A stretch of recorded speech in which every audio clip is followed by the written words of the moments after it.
नमस्कार, स्वागत है आप सबका राजनीति के इस अखाड़े में। मेरा नाम है अजय सेठिया।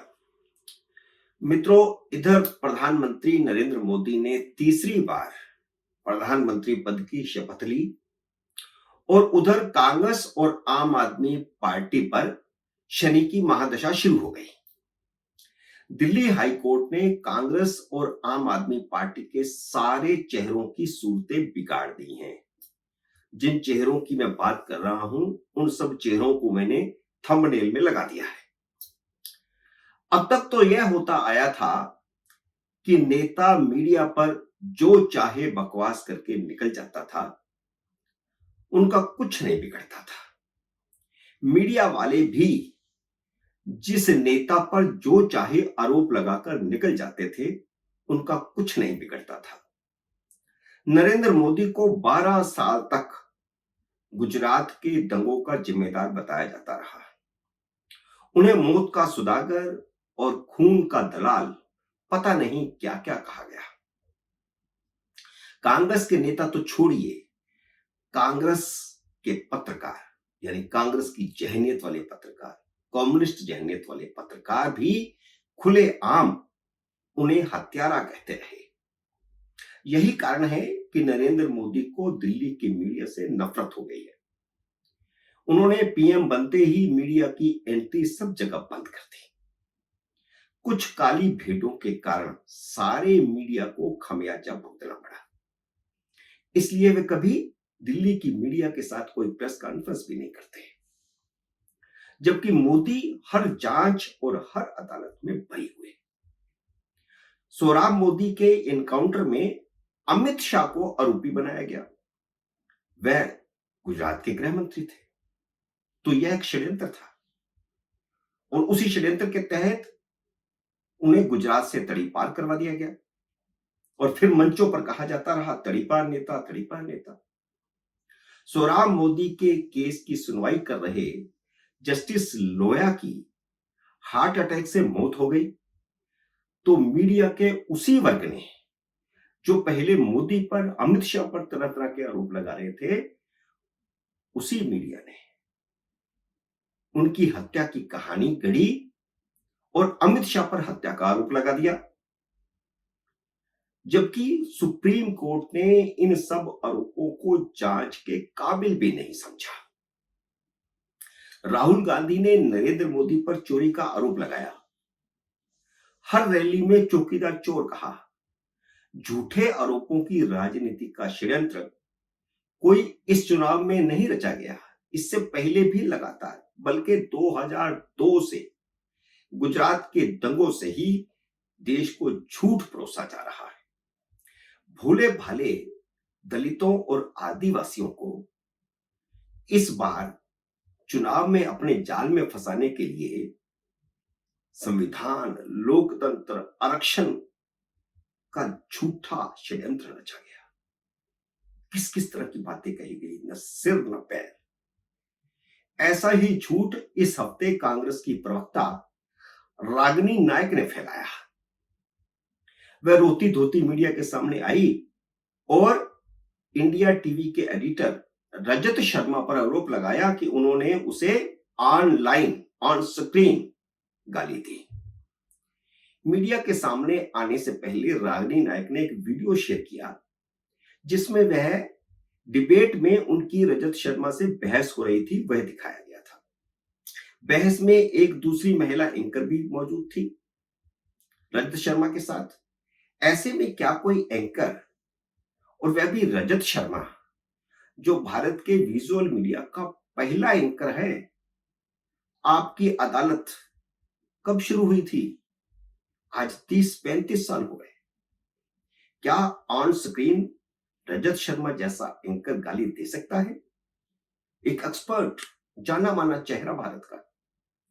रागिनी रजत पर आरोप लगा रही थी कि उन्होंने कहा है कि कांग्रेस की 90 सीटें भी आ गई तो कोई फर्क नहीं पड़ेगा, जबकि रजत शर्मा कह रहे थे कि उन्होंने ऐसा नहीं कहा।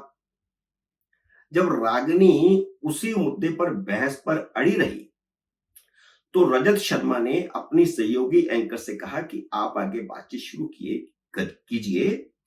और इसी बीच उन्होंने कहा कि क्या बकवास है, यानी आदमी जब तंग आ जाता है, फालतू की बात जो रजत शर्मा ने कही नहीं थी वह रागिनी बार बार दोहरा रही थी, तो उनके मुंह से निकला क्या बकवास।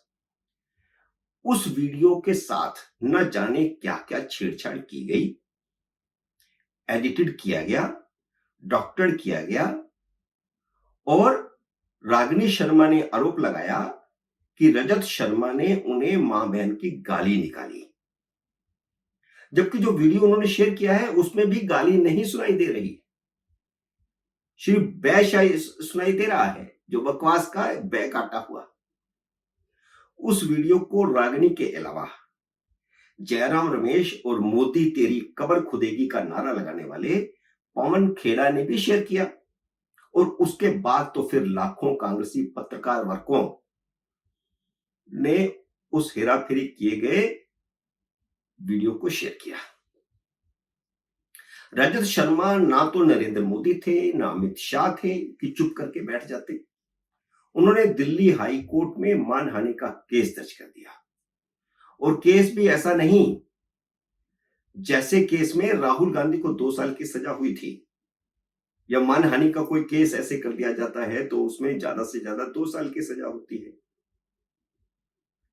लेकिन रजत शर्मा ने 100 करोड़ की मानहानि का क्रिमिनल केस दायर किया है। इस केस में सजा भी होगी और 100 करोड़ का जुर्माना भी लगेगा।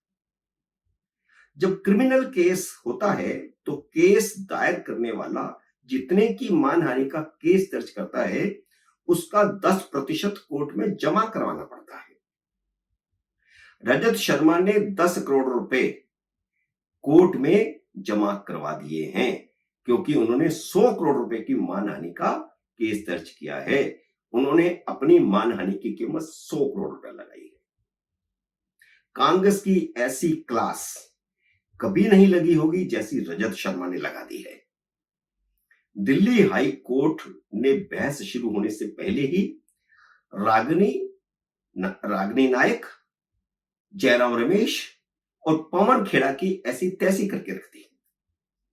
इन सभी को और सोशल मीडिया कंपनियों को शेयर किए गए सारे वीडियो हटाने के निर्देश दिए हैं।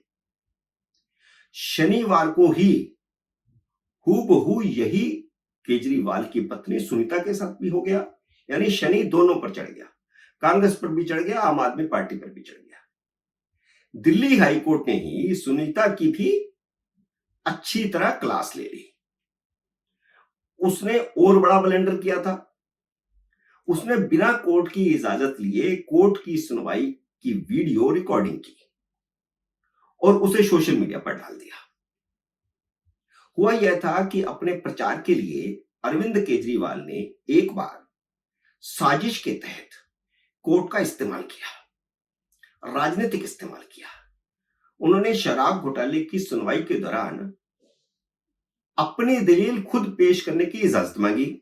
हालांकि उनका वकील कोई छोटा मोटा नहीं, अभिषेक मनु सिंघवी था, और अभिषेक मनु सिंघवी की दरखास्त पर अदालत ने इजाजत दे दी।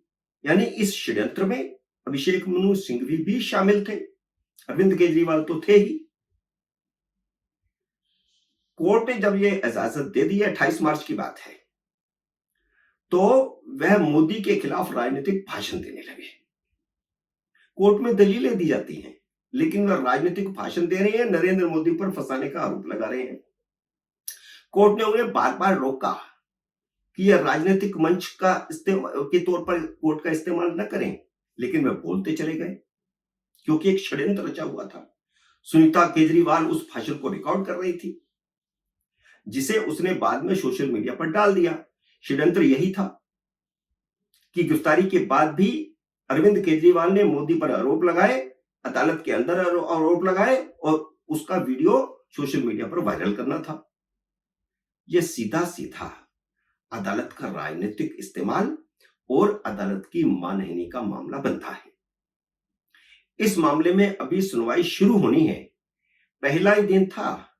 शनिवार को पहली ही तारीख में हाई कोर्ट ने केजरीवाल की पत्नी को सभी सोशल मीडिया हैंडल से उस वीडियो को तुरंत हटाने का निर्देश दिया है। कोर्ट ने सोशल मीडिया प्लेटफॉर्म कंपनियों, चाहे वो एक्स हो, फेसबुक हो, इंस्टाग्राम हो, यूट्यूब हो और जो भी हो, उन सबको भी निर्देश दे दिया है कि इस सामग्री को तुरंत हटाया जाए और जिसने शेयर किया है वहां से भी हट जाएगी। इस मामले में आगे सुनवाई 9 जुलाई को होगी। ये तो पहला कदम है। सोशल मीडिया से सामग्री हटाए जाने से जान नहीं छूटने वाली। यह अदालत की मानहानि का मामला है। पति के साथ उन्हें तिहाड़ जेल जाना ही पड़ेगा, भले एक दिन के लिए, और जुर्माना भी होगा, भले 1 रुपया हो। मित्रों, उम्मीद है मेरा ये वीडियो आपको पसंद आया होगा। इसे लाइक और शेयर कीजिए। अगर आपने मेरे YouTube चैनल को अब तक सब्सक्राइब नहीं किया तो कृपया सब्सक्राइब करके अपना आशीर्वाद दीजिए। जल्द ही मिलते हैं अगले वीडियो में किसी अन्य विषय के साथ। तब तक नमस्कार।